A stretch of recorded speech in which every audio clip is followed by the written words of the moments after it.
Welcome. In this lesson, we're going to be talking about the installation and uninstallation of Antares.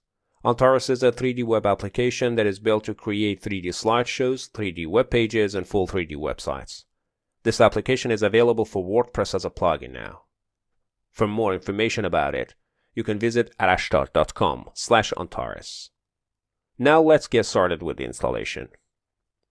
To install the Antares plugin on WordPress, just like any other regular plugin installation, navigate to Plugins, Add New, and then click Upload Plugin.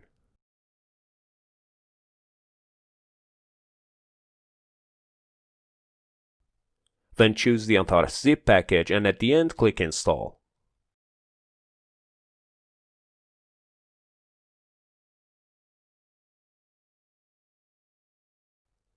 Now Antares is installed on WordPress. Let's take a look at the database before we activate the plugin. And it's what we already have as our WordPress database. But when we activate the plugin, the database will be updated by 4 new tables that Antares has added.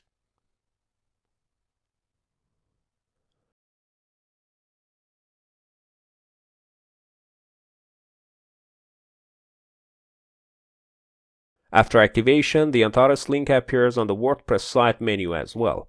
Clicking this link will take you to the Antares main page. This page has a button at the top right which is called Options.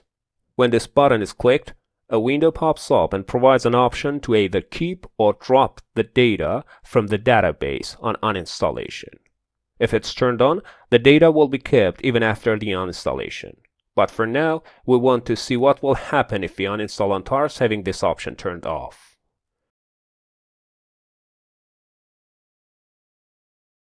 First deactivate and then delete Antares from WordPress.